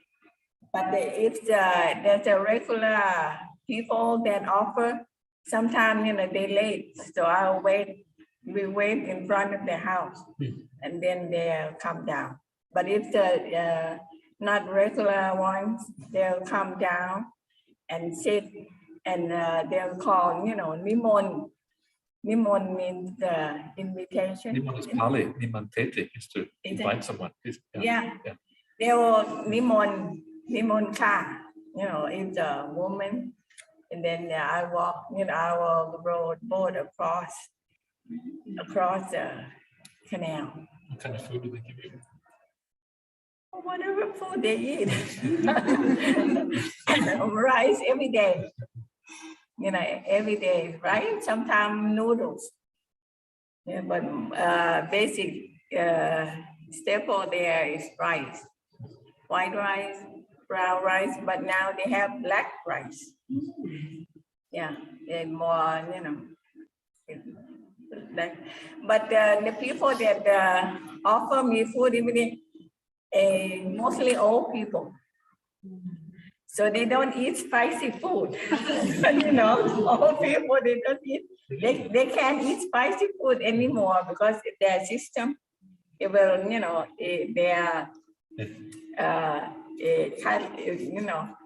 their throat and their tongue and not as good. Do you want spicy food? So their food, they cannot eat spicy food. So basically, whatever, like curry is supposed to be spicy, right? But they don't make it spicy anymore. But the monks, I live in around my temple. There's about 10 temples. Within 3 kilometers, about 10 temples. Monks temple. I'm the only one in my province, the Pikuni. And one other, some Mechi temples, maybe 1 or 2. What do the monks do? They treat you well? Are they kind to Bhikkhunis, or how do they? Well, No. we're not in contact with them. But sometimes, when Vietnamese Tiffany came to visit me about Tiffany and Sikhamana, I walked them, you know, I just across the canal to another temple. It's the Thammayut temple. They're very strict, but we walked there and they wanted to pay respect to the abbot. And I've been there for more than about 10 years. I never talked to that abbot. Because actually he's my my father kind of distant relative. Mon, you know, Mon people. Okay. Yeah, but he's been he's younger than me, you know. He's about in the early 50s. But we went to pay respect to him. He was nice. Yeah. The first time I talked to him after I've been there for more than 10 years. But you traditionally, when you're new, new temple or new, you know, Meshi temple or new monk temple, you have to supposed to go pay respect to, you know, the senior monks. He kind of, the head is what do you call it? A เจ้าคณะ, you know? No, เจ้าคณะจังหวัด. It's a district, the head of the district, but in Thammayut. Yeah, and in Thammayut, they're very strict.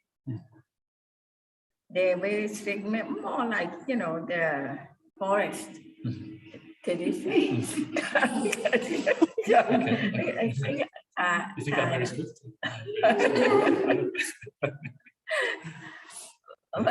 Okay. Okay. Very good. Okay. That's really, I find that really cool, like that you go rowing from Vimala. That's really kind of really nice. Yeah, I'm the only one. You're the only one, yeah. In Thailand. Yeah, that's really kind of really special. Anyway, so I hope that helps, and I wish you best of luck in starting your meditation group. And it can be very useful to have some support. Yeah, if you have many people doing it together, it gives that kind of extra support in doing your meditation practice. So it's often a good idea. All right, let's go on to the next one. Okay, what is the root cause for opinions? What is the practice to reflect and ease them? Comment, Ajahn Brahmali, thank you for teaching us at this retreat. Venerable Vimala and Venerable Punsiri. Yeah, you had a question mark, it's Punsiri Vara, it's a full name, but yeah, thank you for organizing this retreat. And Marie, thank you for being here for us. Support. Thank you to all unacknowledged unknown helpers too. Okay, that's really cool. Okay, so good. So this Venerable Punsiri. Punsiri means the splendor of merit. Pun is punya, Siri is splendor. Yeah, like in Sri Lanka, radiant merit. And Venerable Vimala means stateless. And without stain. And stainless without stain. And Brahmali means the lineage of Brahma. So there you are. That's kind of the three names. If you can't remember the Pali, you can try the English instead. Promoli, that's what the same time. Promoli. Molly. That's what they call me. The Thais call me Promoli. Because I've been Thais all the time. Promoli. Yeah, of course, that's how it is. Anyway, so okay, what is the root cause for opinions? And opinions really are like views. Yeah, you have views about things, and then the views that come out as opinions. So why do we have views about things? Now, in Buddhism, the most important views that we talk about are views that have to do with spiritual practice. Yes, you have views like eternalist views, and the idea that life goes on after you pass away, and it kind of goes on forever in the eternalist view. Or you have the annihilationist view, which means that when you die, everything comes to an end. These are the two main spiritual views that you read about, especially in the suttas. And so these are the sort of opinions. And if you look at the world, you know, the world is usually divided into these particular views. Yeah? Everyone has these views. They are either eternalists, like most religions, or they are annihilationists, like many modern people call themselves atheists, and they believe that when you die, that's the end of things. That's not a belief. And the reason that we have these kind of views, especially the religious views, it comes from the sense of self. It comes from your identity. I exist inside, and once you have a sense of existing, then you will also tend to have views that somehow deal with that existence of yours. Yeah? And very often we want to exist. Yeah? I live, I exist. Wow, okay, it must go on forever afterwards. Yeah? And you kind of have a view of the eternalist idea of the world precisely because of that desire to exist. A lot of and that view will then be very amenable to you. We would like that view. Yeah, if things go on, I exist, I'm here, I want to live, then the eternalist view is going to be very pleasant to you, and you're going to have a tendency to take up that view as a consequence. And it's very prevalent in the Buddhist world as well. Eternalist views are found everywhere. Yeah, in the Buddhist world, it's a very common thing in the Buddhist world, and the reason is simply because simply because of the sense of self. We want to live, we want to exist. And so we have a tendency, as far as I'm concerned, to distort the Buddha's teachings, to align with our deep-rooted desires to live on them. And so these are usually the causes of our opinions. Yeah, there can be other ways that we identify with things. Yeah, maybe you grow up in a certain family, you're being conditioned in a certain way, so you have certain political views. Yeah? Why do you have those political views? Is it because you are very wise and smart? No, it's usually because you are conditioned in a certain way, and they feel good to you. Very often it's about feelings. We'll see this when we go deeper into dependent origination, that views, the reason we have views usually has to do with feelings. They feel good to us. And once you realize that views are more rooted in feeling than in logic, it becomes kind of you stop taking them so seriously, right? You start thinking, wait a minute, I'm just attached to these things because it feels good to me. That's kind of almost like slightly repulsive in a sense. Yeah, you don't want to be that kind of person who has views because it feels good. You want to be logical. You want to do things because it's real, not simply because it feels good to you.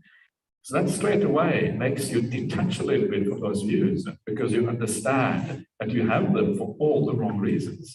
Not because they are real, not because they make sense, not because they've got anything to do with the way the world actually is, but simply because to you it feels right. So this is a way to reflect, to ease the views. Yeah? It very often comes from the sense of self, comes from desire, comes from these things. All right, so don't take your views too seriously. And if someone wants to challenge you and say you are a superstitious fool who believes in rebirth, then shrug your shoulders and say, yeah, maybe I am a superstitious fool. I don't really know myself. Yeah, who knows? If the rebirth turns out to be wrong, then maybe it turns out that you are a superstitious fool. But if rebirth is right, then the other person was a superstitious fool. So, it's just uncertain what will happen then. So the thing is that the idea that we are unsure about things, yeah, I mean, to understand and to know rebirth according to Buddhism is a very profound insight. It's very hard. It takes a long time before you can get these kind of realizations. And in the meantime, we have to rely on a degree of confidence and faith in the Buddha's teachings, or look at the world around us, see if there is any evidence for these things. But we know that we don't know. We are aware that it is an aspect of faith, and because that is an aspect of faith, there's no point in getting into deep arguments about it, right? Because you realize at the end of the day you don't know. But that doesn't mean that you take on the views of others very easily, because other people are just as ignorant as you are, probably more ignorant, right? At least you're following the word of the Buddha. The Buddha was this extraordinarily wise person. If he said there was rebirth, well, actually maybe I should take it seriously. Yeah, if the Buddha said these things, why should I not follow what the Buddha said if this was the wisest person to have existed in a recorded human history? Then it kind of makes sense to take on board what he says, doesn't it? To me, that is the most important evidence of all, that there is rebirth. You can find lots of pieces of evidence in various ways, but the fact that the Buddha said it, to me, is the most powerful evidence. This would be called anecdotal evidence usually, but to me, it is very, very powerful anecdotal evidence. And for the Buddha, it's obviously part of his teachings when you start reading the suttas. So anyway, let's leave it at that, and let's move on to the next question here. So, all right, so here the question is as follows. What is it in the translation? Consciousness is the condition for name and form, but then name and form are the conditions for consciousness, doubled. Usually, avidya, go to sankhara, namarupa, vedana, tanha. Correct me if it is wrong. It is not wrong. You are right. So no need to correct you. So that is right, and this is kind of the point, yeah, that dependent origination can be expressed in different ways. And that is kind of what makes it interesting. Yeah.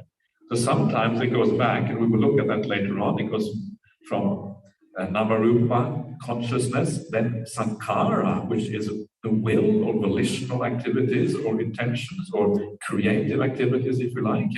And all of this creation and will is then rooted in ignorance, avidya, or delusion, or wrong understanding of the world, whatever you want to call it. So there's two different ways of talking about the same thing. It amounts to the same thing, but it gives us a different angle of the problem. Yeah? And this is what is happening here. So the importance of this particular sutta, the reason why it shows you namarupa, the cause of namarupa is vijnana, the cause of vijnana is namarupa, the cause of namarupa is vijnana, because that is namarupa, that is vijnana, namarupa, it goes back like that forever, and there's no first beginning to be found there. So the idea here is that these two things, they condition each other, they depend on each other. And this is the purpose of this sutta, to show that mutual dependency of consciousness, vijnana, and on the other hand, namarupa, name and form. Because it means that consciousness cannot stand alone, it cannot exist as a separate entity. Yeah, if you ever needed some counterbalance to the idea that consciousness can be permanent, well, this is it. No, consciousness cannot be permanent. Consciousness in dependent origination is defined as the 6 classes of consciousness. It's all consciousness. It is all conditioned by namarupa. It exists in the relationship with that. It cannot exist apart from that. This is the point. This is precisely the discovery of the Buddha. This is precisely how the Buddha left behind the ancient Vedic tradition, which does have this idea of an internal consciousness, Brahma, Brahma and Atman being the same thing. This is kind of the ancient Vedic idea. And the purpose of the religious path, according to the ancient Brahmanical tradition, is to release that self, the I, which is equivalent to Brahma, through spiritual practice, by letting go of the body, letting go of all these other things. But the Buddha said, no, that is a delusion. You don't do that. What you do is just get reborn in another realm, and eventually you get reborn again.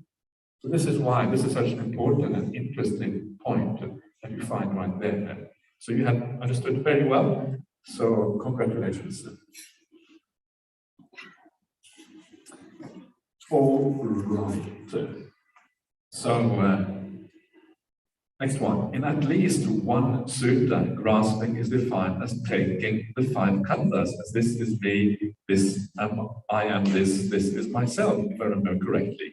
Yes, I think that sounds exactly right. Is taking as a self a strategy, or is it more fundamental? What is the relationship between self-view and continued existence? Okay. All right, so now I have to try to use my brain to think about this, because it's kind of, after talking for 2 hours, your brain goes a bit mushy. So see if I can say anything useful. So taking as a self, is this a strategy? Well, not really. It's taking a self is what we do all the time. Yeah, this is taking as a self is basically, you know, when you regard anything within yourself as you take something as yourself. If you know, when you feel like the doer, you do things, yeah, you are a creator, you are a creative person. And that act of creation, it feels like you are doing it. You're taking the doing to be yourself. Or you feel the knower, the kind of awareness inside. This is me, I'm aware of this. It feels like you are aware. You're taking the awareness as yourself. Yeah? So all the five khandhas, taking them as a self, is what we do all the time. We always fall into the trap.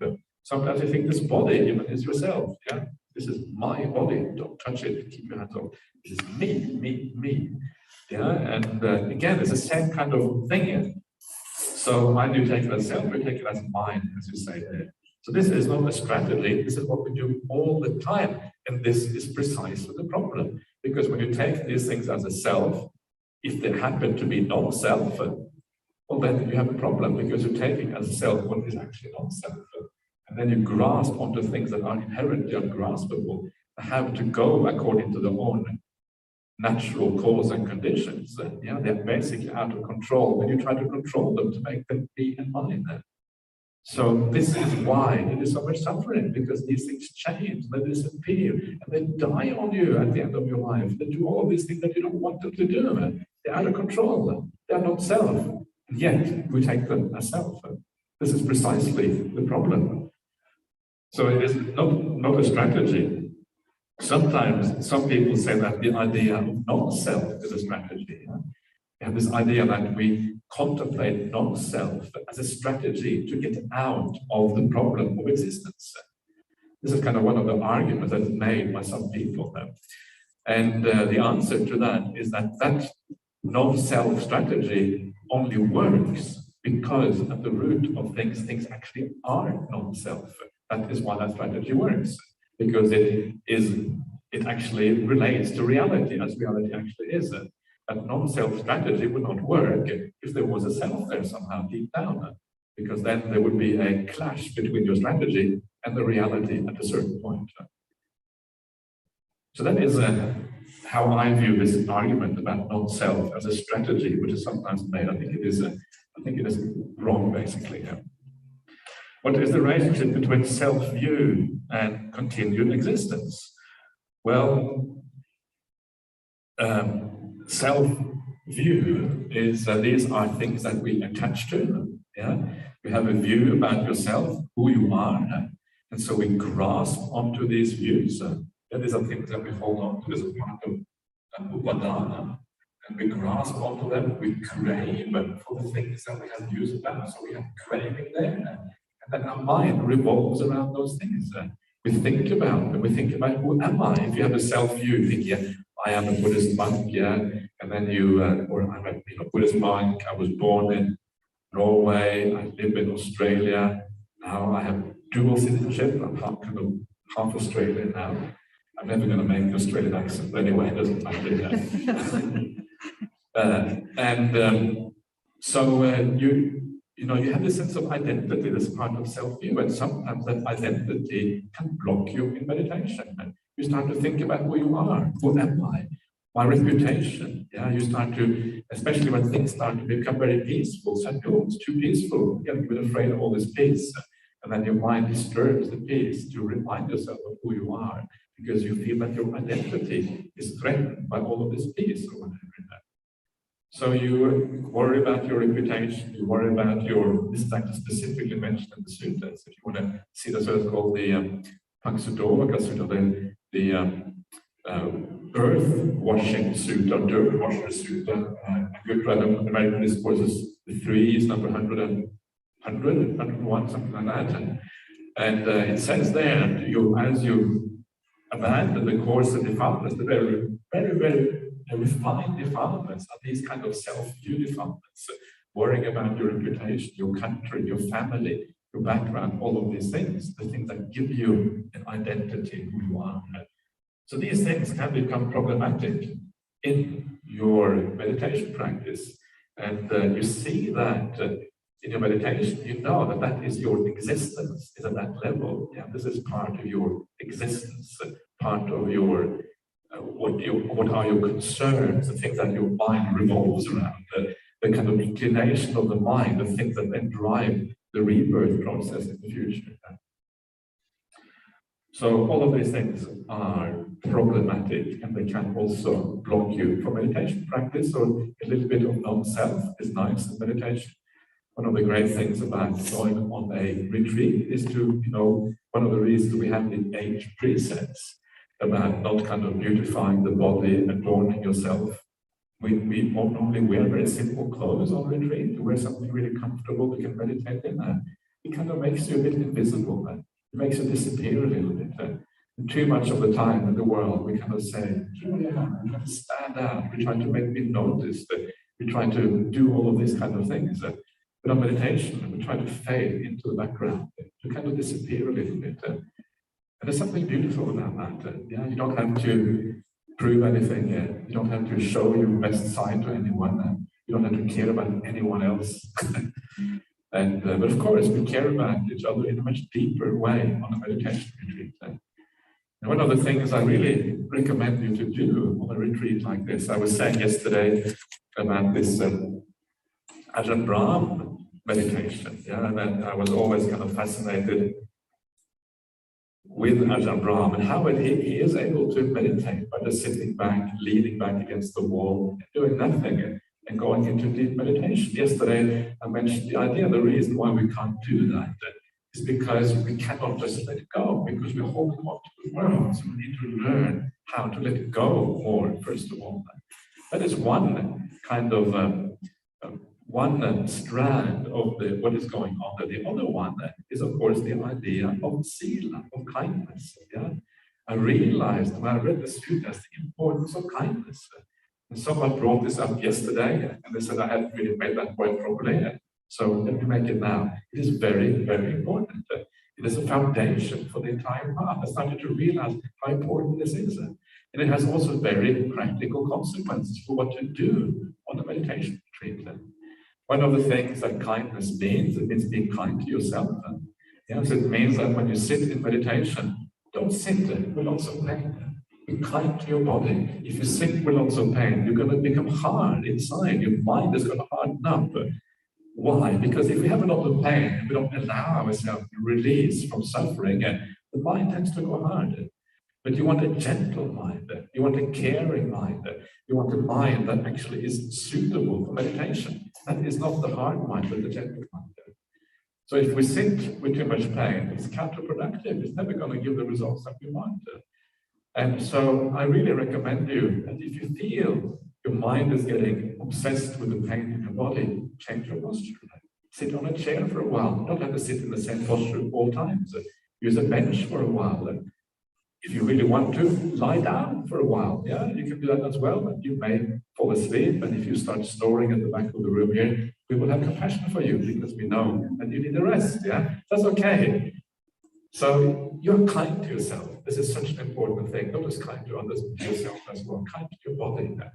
And so this is, it's so fascinating. I always, to me, it was always such an interesting thing that when the very first teaching of the Buddha is the middle way. Don't torture the body. Don't indulge the body. We get that one. People get more on that one. But don't torture the body. We completely forget. And that's exactly what so many Buddhist people do. The very first teaching of the Buddha goes out the window straight away. Don't forget about that. So this is learning how to be kind to yourself, but also to be kind to others. It is so important on a retreat like this. We are here together for 10 days. And the reality is, I was saying to other people that other people are irritating. This is the reality of other people. So if you're not careful, you're going to be irritated by your co-retreatants. So don't make that mistake. And the way to avoid that mistake is to remember that the people here are really good people. No one goes on a 10-day meditation retreat unless you are a good person. Is there anyone here who's not a good person? I told you, see, everyone here is a good person. This always works. I've asked this every time. No one ever puts up their hand. I'm a good person. And it's true, right? And sometimes we don't like to think of ourselves as good people. We are told, don't think of yourself as good. be kind to others, but be hard on yourself. This kind of nonsense that we learn in the world. That is the wrong way of thinking. Yeah? It is okay to have a good feeling about yourself. It doesn't mean that you should boost your ego and you should kind of build yourself up in a kind of bad way. But having a good, warm feeling about yourself is not only acceptable, we should do that. It's a good thing on the Buddhist path. So look at the people around you. These are people who keep the 8 precepts. These are people who try to do something good for themselves and for the world. That's wonderful.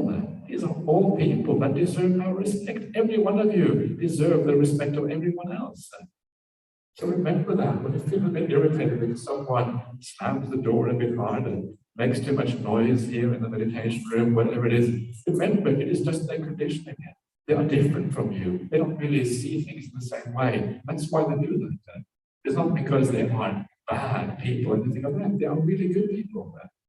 And when you use that idea that these are good people to overcome the little irritations, you never get irritated again. Or you get irritated for a fraction of a second, and then you overcome it because you remember the bigger picture of things.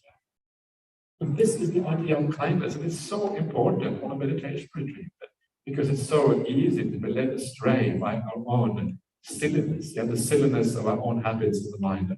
Don't be hard on yourself if you judge others. You see yourself more as silly, Your habits are leading you astray. It's not about you being stupid. It's about the habits that you have gathered over a long life, maybe into past lives, that carry on and now make themselves felt in judging other people. It's not really your fault. You just do it, but it's still silly. It is still counterproductive. This is how you deal with this. It's such an important thing to remember the good qualities of people around you. And then the last stage, the idea of kindness, is that if you are able to live like this, then when you sit down in your meditation, you will be able to recall that kindness. The sila, the sati, the recollection of sila.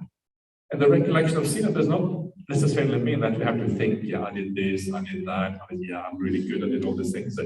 If you think like that, it's going to destroy the happiness. I'm good, I'm the best.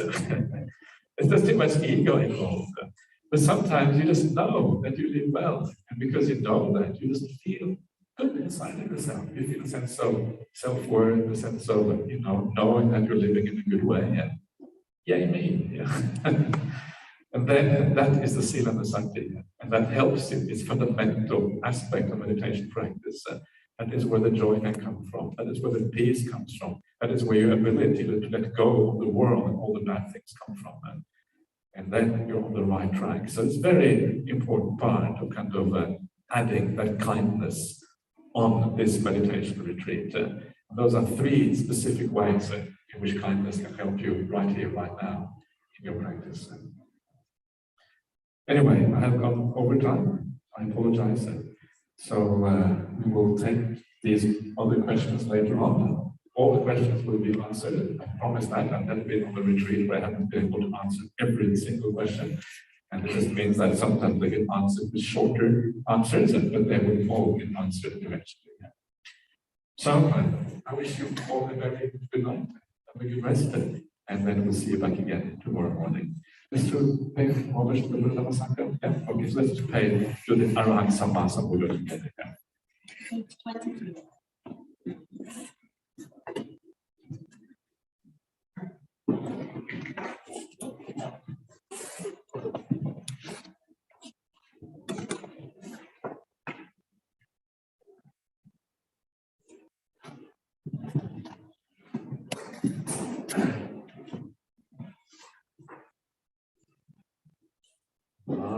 Arahant Sammasambuddho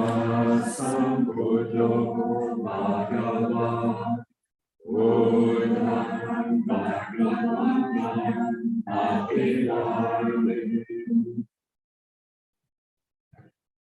Svakato Bhagavata Dhammo Dhammam Namasami Paṭicca-samuppāda Bhagavato Sāvaka Sangho Sangham